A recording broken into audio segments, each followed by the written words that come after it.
বাংলা একটা প্রবাদ আছে না, একটা মিথ্যা বা একটা অপরাধকে ঢাকতে হলে হাজারটা অপরাধ করা লাগে। বন্ধুরা, আজ আমি আপনাদের ঠিক এরকমই একটা গল্প বলবো। রাতের আধারে ঘটে যাওয়া একটা অ্যাক্সিডেন্টকে ঢাকার জন্য একের পর এক মিথ্যা বলতে থাকে একটা লোক। অবশ্য এতে তার আবার স্বার্থসিদ্ধির কাজও আছে, কারণ সে মিথ্যা বলে তার বসের কাছ থেকে গাদা গাদা টাকা হাতিয়ে নেয়। কিন্তু আদৌ কি এইসব করে বাস্তবে সুখী হওয়া যায়, নাকি ওই লোকটা সুখে থাকতে পারবে, সেটাই দেখব আমরা আজকের এই গল্পে। গল্পের শুরুতেই আমরা লোনাপার নামের মধ্যবয়স একটা লোককে দেখতে পাই। সেই শহরের অনেক বড় একজন বিজনেসম্যান, আবার ফিল্ম প্রডিউসারও। সে তার গার্লফ্রেন্ড গীতার সঙ্গে তার বাড়িতে বসে এনজয় করছে। তখন একজন গীতাকে এসে জিজ্ঞাসা করে, লোনাপ্পার কি আপনার ঘরে আছে? আমি আপনার বাসার নিচে তার গাড়িটা পার্ক করা দেখেছি। তখন গীতা বলে যে, না, কই, তাকে তো আমি দেখিনি। তখন সেই লোকটা বলে, আচ্ছা, তবে তাকে যদি আপনি কখনো দেখেন অবশ্যই আমাদেরকে জানাবেন। এরপরে লোকটা চলে যাওয়ার পর লোনাপ্পা সেখানে বসে আরো 2-3 পেগ মদ খায় আর গীতাকে জিজ্ঞাসা করে, তোমার শুটিং কেমন চলছে? গীতা বলে, হ্যাঁ, সব ঠিকই আছে, আমি আগামীকালকেও শুটিং করতে বেরোবো। এরপর লোনাপ্পা সে মাতাল অবস্থায় সেখান থেকে চলে যায়। যাওয়ার পথে গীতা লোনাপ্পারকে আবারও ফোন করে। একে তো সে করছিল নেশা, তারপর আবার কথা বলতে বলতে রাস্তা দিয়ে গাড়ি চালাচ্ছিল। তাই গাড়ি চালানোর সময় না দেখিয়ে সে একজন লোকের উপর দিয়ে তার গাড়িটা চালিয়ে দেয়। লোকটা তো সেখানে অনেক আহত হয়ে যায়। লোনাপ্পারও বেশ ভয় পেয়ে যায়। তাই সেই লোকটাকে রাস্তা দিয়ে সরিয়ে গাড়ি নিয়ে সেখান থেকে চোরের মতোই পালিয়ে যায়। কিন্তু সে যখন ওই লোকটাকে রাস্তা দিয়ে সরাচ্ছিল, তখন তাকে এই কাজটা করতে আবার অন্য একটা লোক দেখে নেয়। এটা দেখতে পেয়ে লোনাপ্পার অনেক ভয় পেয়ে যায়। তাই তখনই সে তার ডান হাত রাইনির ঘরে চলে আসে আর তাকে গাড়িতে উঠিয়ে নেয়। রাস্তা দিয়ে যাওয়ার সময় সে একটু আগে যে অ্যাক্সিডেন্টটা ঘটেছে সেই ব্যাপারে রাইনিকে সবকিছুই খুলে বলে। এরপর রাইনি নিজে তাকে বাড়ি অব্দি ছেড়ে আসে আর তার গাড়িটা নিয়ে বেরিয়ে পড়ে। তো এরপরে তো রাইনি বাসায় এসে দিব্যি গোসল করছিল। তখন তার বোন রানী এসে তাকে বলে, ভাইয়া, তোমার গাড়িতে দেখো রক্ত লেগে আছে। তখন রাইনি তার বোনকে বলে যে, হ্যাঁ, গতকাল রাতে আমার গাড়ির সঙ্গে একটা কুকুরের ধাক্কা লেগেছিল, হতে পারে ওটারই রক্ত লেগে আছে। একটু পরে রাইনির কাছে লোনাপ্পারের কল আসে। সে তাকে বলে যে পুলিশ আমাকে ফোন করেছিল। এটা শুনে তো রাইনি তখনই লোনাপ্পারের অফিসে চলে যায়। গতকালকার ঘটনা নিয়ে লোনাপ্পার অনেক বেশি টেনশন করছিল। রাইনি তাকে আবারও বলে যে, আমি তো আপনাকে বলেছি টেনশন করেন না ভাই, যা হবে আমি দেখে নেব। এরপর সে তার বন্ধু দিবাকরের সঙ্গে দেখা করে এই ম্যাটারটা পুরোপুরি সলভ করার জন্য। আর তারপর তার বন্ধুকে নিয়ে হসপিটালে পৌঁছে যায় সেই ব্যক্তিকে দেখতে, যাকে গতকাল লোনাপ্পার গাড়ি দিয়ে মেরে দিয়েছিল। ওই লোককে দেখার পর তারা সবাই সেখান থেকে পুলিশ স্টেশনে চলে আসে। ওখানে আসলে তারা একটা প্ল্যান বানিয়েছে, আর প্ল্যানটা হলো লোনাপ্পারের জায়গায় দিবাকরকে তারা সাজিয়ে পুলিশের কাছে নিয়ে মাপ চাওয়াবে।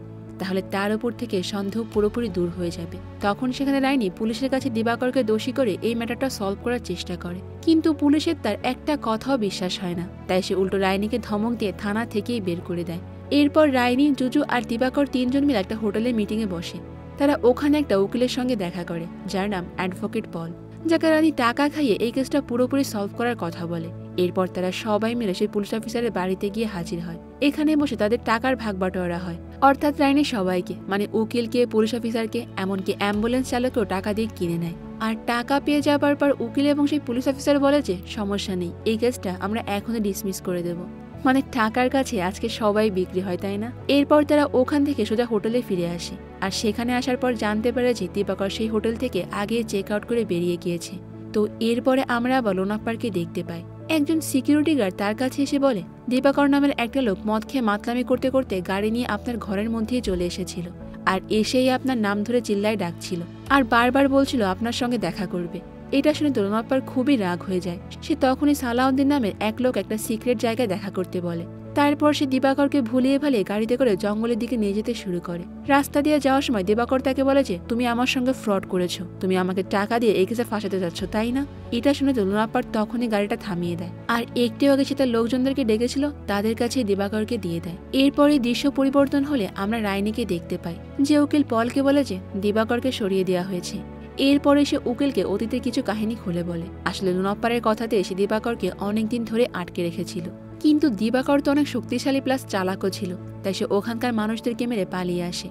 এটা শুনে তো সবাই অনেক বেশি টেনশনে পড়ে যায় যে দিবাকর বাইরে গিয়ে সবাইকে আবার তাদের সত্যিটা না বলে দেয়। এদিকে দিবাকর তো তার আহত শরীর নিয়ে একটা হসপিটালে গিয়ে পৌঁছায়। সেখানে একটা নার্স তার সেবা করছিল। কিছুক্ষণ পর তাকে খুঁজতে খুঁজতে পুলিশ সেখানে পৌঁছে যায় আর তাকে গ্রেফতার করে সেখান থেকে নিয়ে চলে আসে। এরপর যখন সেই নার্সটা দিবাকরের ছুরি পুলিশের কাছে দিতে যায়, তখন আমরা দেখতে পাই যে পুলিশের পোশাক পরে আসলে রাইনিরা সেখানে গিয়েছিল। এরপর ঘরে আসার পর একটা লোক রাইনিকে ফোন করে বলে যে দিবাকর তো মারা গিয়েছে। এইটা শুনে তো রাইনি অনেক হয়রান হয়ে যায় আর ওই লোকটাকে দিবাকরের বডিটা গায়েব করে দিতে বলে। এরপরের দিন রাইনি এবং লোনাপ্পার একটা চার্চে দেখা করে, যেখানে তারা দিবাকরের কেসটার বিষয়ে কথা বলছিল। তখন লোনাপ্পার তাকে বলে যে আমাদের এই কেসটাকে অনেক সাবধানে হ্যান্ডেল করতে হবে, তা না হলে কিন্তু আমাদের ধরা পড়ে যাওয়ার সম্ভাবনা প্রবল। কিন্তু এরপরে রাইনি তাকে সেই সেম ডায়লগটাই দেয় আর বলে যে বস, আপনি কোনো চিন্তা করবেন না, আমি ঠিকই সামনে নেব। তো এর কিছুক্ষণ পর রাইনি ওই চার্চের ফাদারের সঙ্গে দেখা করতে যায়, যেখানে তার জনি নামের একটা লোকের সঙ্গে সাক্ষাৎ হয়। সে আসলে একটা বার ওপেন করতে যাচ্ছে, কিন্তু কোনো সাপোর্ট না পাওয়ার কারণে সেটা ওপেন করতে পারছে না। এটা শুনে রাইনি তাকে বলে যে চিন্তা করো না, আমি তোমাকে এই বিষয়ে হেল্প করতে পারি। তাই এরপরের দিন সে তাকে তার পরিচিত সুধীর নামে একটা পলিটিক্যাল লোকের কাছে নিয়ে যায়। আর এরপর তো জনি সুধীরকে টাকার লোভ দেখিয়ে বলে যে আপনি শুধু আমার বাড়ির লাইসেন্সটা পাস করিয়ে দেন, আর এর থেকে আপনি অনেক কিছু পাবেন। কিন্তু সুধীর সেখানে তাকে সরাসরি না করে দেয়। সে বলে যে এগুলো রেস্টুরেন্টের কাজ, আর এখানে আমি কি করতে পারি বলেন, আর আমাকে এসব টাকা দিয়ে কোনোভাবেই কেনা যাবে না। সুধীরের মুখে এমন কথা শুনে রাইনি তো অনেকটা অবাক হয়ে যায়। তো এরপর যখন তারা সেখান থেকে নিরাশ হয়ে ফিরে যাচ্ছিল, তখন সুধীর রাইনিকে পেছন থেকে ডাক দেয় আর চুপি চুপি ডেকে নিয়ে গিয়ে তার সঙ্গে ডিলটা ফাইনাল করে ফেলে। মানে মানুষের সামনে টাকা নিতে সে একটু ভাব দেখাচ্ছিল আর কি। তো এখানেও কিন্তু রাইনি তার সঙ্গে টাকা ডিল করতে করতে 1 লাখ টাকা ঘাপিস করে ফেলে। সেখান থেকে ফিরে আসার সময় তার বন্ধু রাজু তাকে বলে যে তুমি যদি এইভাবে মানুষের কাছ থেকে টাকা মেরে খেতে থাকো, তাহলে তুমি 1 বছরের মধ্যে তো কোটিপতি হয়ে যাবে। তখন রাইনি তাকে বলে যে তুমি ঠিকই ধরেছ, আমি খুব শীঘ্রই আমার বাবার বন্ধ হয়ে যাওয়া জুয়েলারির দোকানটা আবারও ওপেন করব। রাইনির সঙ্গে সে হসপিটালের নার্সের দেখা হয়ে যায়। নার্স তাকে দেখে বলে যে স্যার কেমন আছেন আপনি? আপনি তো সেই পুলিশ অফিসার তাই না, ওই যে গুন্ডাকে তুলে নিয়ে গিয়েছিলেন? তখন রাইনি তো এই নার্সটাকে এটা ওটা বলে সেখান থেকে কোনো মতে পাশ কাটিয়ে চলে আসে, কারণ সে তো ভুয়া পুলিশ সেজে ওখানে গিয়েছিল। আর তারপর সে লোনাপ্পারের কাছে চলে যায়। সে তাকে বলে যে দিবাকরের ওয়াইফ আর ওই নার্সের মুখ বন্ধ করতে হলে তাদের দুজনকে আমাকে 50-50 করে 1 লাখ টাকা দিতে হবে। মানে আবারও টাকা মারারই ধান্দা। আর লোনাপ্পারও তাকে বিশ্বাস করে টাকাটা দিয়ে দেয়। এরপর দিন রাইনি দিবাকরের বাড়িতে গিয়ে পৌঁছায় আর তার ওয়াইফ আর তার ছেলেকে আবার কিছু টাকা দেয়। আর এরপর থেকেই শুরু হয়ে যায় দিবাকরের ওয়াইফ মানে লাভলির সঙ্গে রাইনির ফোনের আলাপ। রাইনি তো রীতিমতো দিবাকরের ওয়াইফের সঙ্গে লাইন মারাই শুরু করে, শুধু ফোনে কথাই নয়, মাঝে মাঝে আবার তারা বাইরেও দেখা করে। আর এরকম করতে করতে তাদের দুজনের মাঝখানে আবার একটা প্রেমের সম্পর্ক গড়ে ওঠে। এইদিকে একদিন রাইনির বোন রানীকে দেখার জন্য সে অ্যাডভোকেট পল তার ছেলে বিনয়কে সঙ্গে করে রানীদের বাড়িতে চলে আসে। সেখানে তারা তার ছেলে এবং রাইনির বোন রানীর সঙ্গে বিয়ের পাকা কথা বলতে এসেছে, কিন্তু তারা সেখানে কিছু শর্ত রাখে, মানে যৌতুক আর কি। রাইনিকে এসে বলে যে যদি তোমার বোনের সঙ্গে আমার ছেলের বিয়ে দিতে চাও তাহলে তোমার কিছু টাকা দিতে হবে। এটা বলেই তারা সেখান থেকে চলে যায়। এরপরের দিন রাতের বেলায় সেই বিয়ের ঘটক আর রাইনি মিলে একটা লোকাল বারে বসে মদ খাচ্ছিল। তখন রাইনি তার কাছে তার বাবা জুয়েলারি শপটাকে আবারও ওপেন করার কথা আলোচনা করে। এরপর সে সোজা চলে আসে লাভলির বাসায়। লাভলি তখন তার সঙ্গে দিবাকরকে নিয়ে আলোচনা করে আর তাকে একটা নিউজও দেখায়। ওই নিউজ পেপারে লেখা ছিল যে পাশের একটা পুলের নিচে একটা অজানা ব্যক্তির লাশ খুঁজে পাওয়া গিয়েছে। এটা দেখে তো রাইনি বেশ ঘাবড়ে যায় আর লাভলিরও অনেক সন্দেহ হতে শুরু করে যে তার স্বামীর সঙ্গে খারাপ কিছু হলো না তো আবার। সে আরও সন্দেহ করে যে এর সঙ্গে হয়তো রাইনিরও হাত রয়েছে। এদিকে এর পরের দিন সকালে লোনাপ্পার সোজা সে নার্সের বাড়িতে গিয়ে পৌঁছে যায় আর তাকে সোজা রাইনিকে বিয়ে করার প্রস্তাব দেয়। সে বলে যে রাইনি আমার ছেলের মতো, দেখো ওর সঙ্গে বিয়ে হলে তুমি অনেক সুখে থাকবে। আর এরপরে সে নার্স তৃপ্তি আর রাইনির বিয়েটাও হয়ে যায়। কিন্তু বাসায় আসার পর রাইনির মায়ের সঙ্গে তার অনেক কথা কাটাকাটি হয়। তার মা তাকে বলে যে তোর 2টা বোনকে বিয়ে না দিয়ে তুই আগে কিভাবে পারলি বিয়ে করতে। এটা শুনে তো তৃপ্তির একটু সন্দেহ হয়, তাহলে কি সত্যি সত্যি রাইনি তার ইচ্ছার বিরুদ্ধে গিয়ে বিয়েটা করেছে। এরপরের দিন লোনাপ্পা জুয়েলারি শপে গিয়ে পৌঁছায়। সেখানে গিয়ে সে দেখতে পায় যে তৃপ্তি ওখানে একজন ওয়ার্কার হিসেবেই কাজ করছে। আর এরপরে লোনাপ্পা জানতে পারে যে লাভলি জেনে গিয়েছে তার স্বামী দিবাকরের বডিটা একটা পুলের কাছে পাওয়া গিয়েছে, আর সেটা এখন সে পুলিশকে জানিয়ে দেবে। এটা শুনে তো রাইনি আবারও লোনাপ্পারকে মিথ্যা কথা বলে। সে বলে যে লাভলি তার মুখ বন্ধ করতে 15 লক্ষ টাকা চেয়েছে, কিন্তু আসলে তো এরকম কোনো কিছুই না। সে আবারও টাকা মারার ধান্দায় একটা মিথ্যা কথা বলেছে। এরপর রাইনি আবারও লাভলির বাসায় গিয়ে পৌঁছায় আর তাকে দিবাকর যে এরকম হারিয়ে গিয়েছে এই খবরটা পুলিশকে জানাতে নিষেধ করে। কিন্তু লাভলি তখন রেগে গিয়ে রাইনিকে ওই ঘর থেকে চলে যেতে বলে, কারণ এখন পর্যন্ত সে জানেই না যে তার স্বামী আদৌ বেঁচে আছে কিনা মারা গিয়েছে। তাই তার রাইনির ওরকম একটা কথাও সহ্য হচ্ছিল না। তো এরপরের দিন আমরা দেখতে পাই রাইনির বোন রানীর বিয়ের কথা পাকা হয়ে গিয়েছে আর এই বিয়েতে তার পুরো পরিবার বেশ খুশি ছিল। এদিকে পুলিশ তো ইনভেস্টিগেশন নেমে গিয়েছে আর তারা দিবাকরের একটা শার্টও খুঁজে পেয়েছে। ওই দিন রাত লোনাপ্পার আবার স্বপ্ন দেখে যে পুলিশ তাকে গ্রেফতার করে নিয়ে যাচ্ছে। আর কিছুক্ষণ পর সত্যি সত্যি পুলিশ সেখানে চলে আসে আর তাকে জিজ্ঞাসাবাদ করতে শুরু করে। তখন সেখানে তৃপ্তিকেও ডাকা হয়, তার কাছেও বিভিন্ন রকম প্রশ্ন করা হয়। এরপর লুনা পর এই সবকিছুতে ভয় পেয়ে আবারও রাইনের কাছেই ফোন করে। এদিকে পরের দিন সে জনি নামের ব্যক্তির লাইসেন্সটা পাশ করানোর জন্য তারা একটা মিটিংয়ে বসে। সেখানে রাইনি তার পলিটিক্যাল বন্ধু সুধীরকে কল করে, কিন্তু সে হঠাৎ করে তাকে ইগনোর করা শুরু করে আর তার ফোনটা কেটে দেয়। এটা দেখে তো জনের রাইনের উপর অনেকটা সন্দেহ হয় যে এই লোকটা নিশ্চয়ই আমাকে ধোকা দিচ্ছে, আর এই নিয়ে কথায় কথায় তাদের মধ্যে আবার মারামারি শুরু হয়ে যায়। তো এরপর রাতে যখন রাইনি বাসায় ফিরে আসে তখন সে তৃপ্তির ব্যাপারে জিজ্ঞাসা করে, আর তার বোন তাকে বলে যে সে বাড়ি ছেড়ে চলে গিয়েছে কারণ তুমি তার পুরো জীবনটাকেই বরবাদ করে দিচ্ছ, আর সাথে আমাদের জীবনকেও। আসলে তৃপ্তির বাড়ি থেকে চলে যাওয়ার পেছনেও রাইনির কোনো না কোনো প্ল্যান রয়েছে। এরপরে রাইনি সোজা চলে যায় লোনাপ্পাড়ের বাড়িতে, আর তাকে গিয়ে বলে জুয়েলারি শপটার জন্য আমার 15 কিলো সোনা লাগবে। আর এটার ব্যবস্থা করতে লোনাপ্পাড় তার এক বন্ধুর সঙ্গে দেখা করে যে তাকে সোনাটা দিতে পারবে, আর এই লোকটার নাম হলো শহীদ। তবে এই গোল্ড দেবার আগে সে কিছু শর্ত দেয়। সে লোনাপ্পাড়কে বলে যে গোল্ড নেবার আগে রাইনিকে তার সব থেকে দামি জিনিস আমার কাছে বন্ধক রাখতে হবে। তখন রাইনি তার বাড়ির জমির কিছু অংশ তার কাছে বন্ধক রাখতে রাজি হয়ে যায়, কিন্তু যখন সে প্রপার্টির কাগজ আনতে বাসায় যায় তখন বাসার লোকজনের সঙ্গে তার এই বিষয়টা নিয়ে অনেক ঝামেলা শুরু হয়ে যায়। সে জোর করে বাসা থেকে সে প্রপার্টির কাগজটা নিয়ে চলে আসে, আর কিছুদিন যাওয়ার পর ফাইনালি রাইনি তার সোনার দোকানটা ওপেন করে ফেলে। আর ওই দোকানের ব্র্যান্ড ওপেনিং করার জন্য সেখানে লোনাপ্পাড় আর অ্যাক্ট্রেস গীতাও আসে।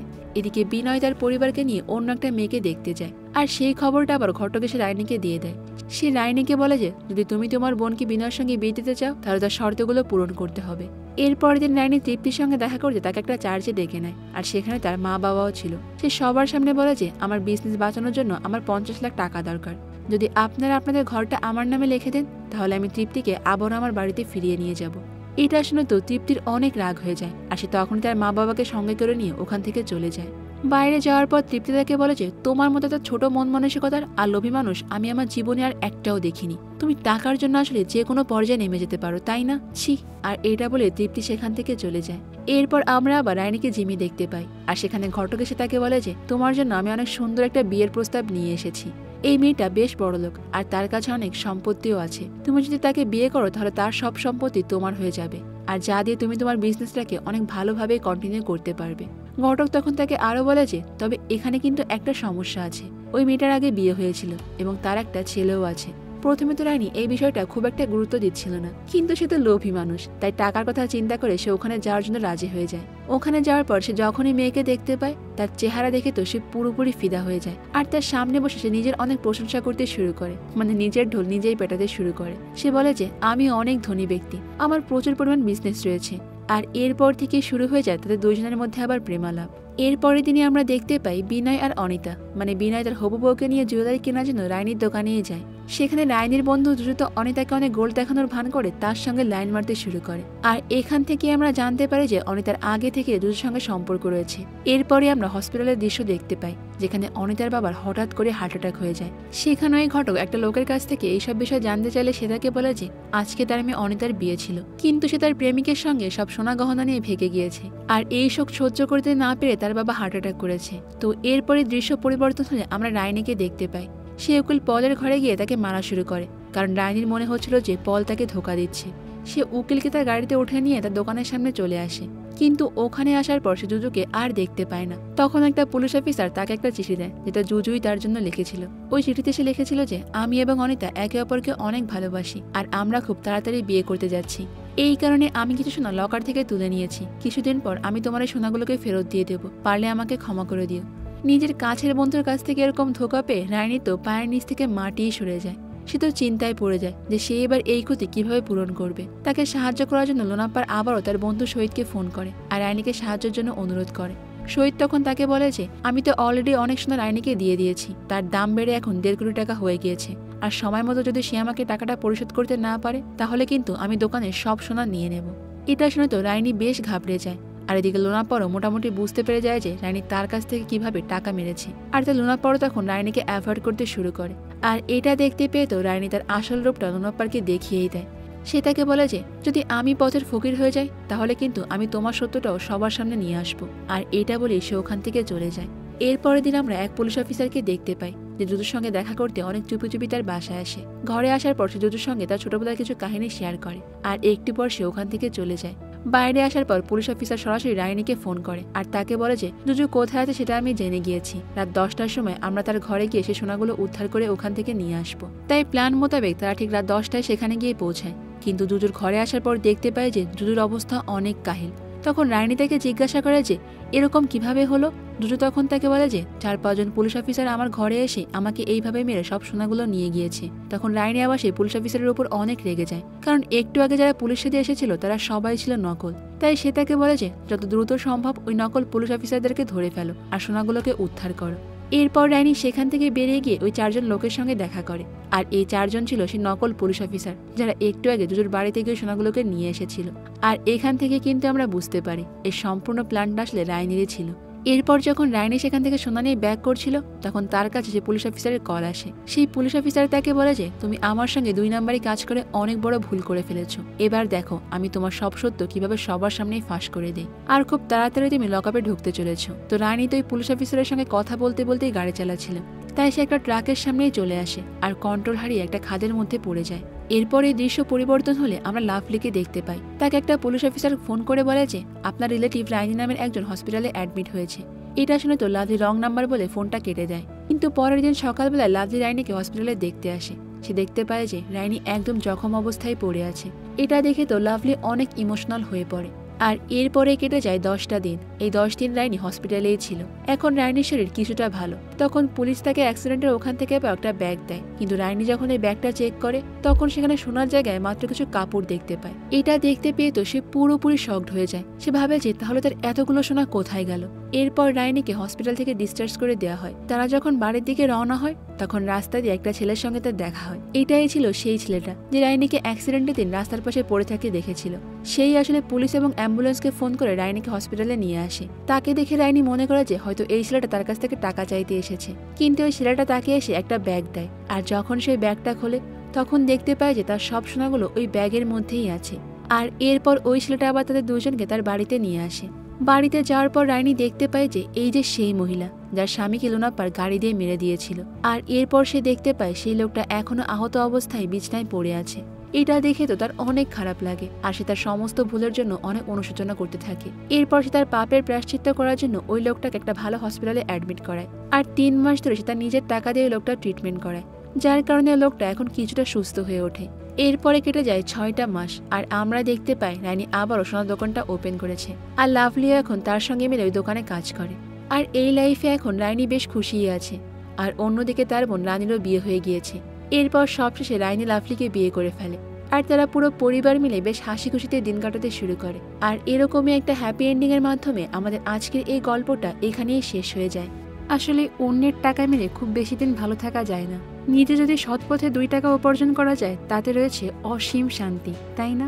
তো আজ এই পর্যন্তই থাক। দেখা হবে অন্য কোনো সুন্দর মুভির গল্প নিয়ে ভিন্ন কোনো সময়। ততক্ষণ পর্যন্ত ভালো থাকবেন, নিরাপদে থাকবেন। আল্লাহ হাফেজ।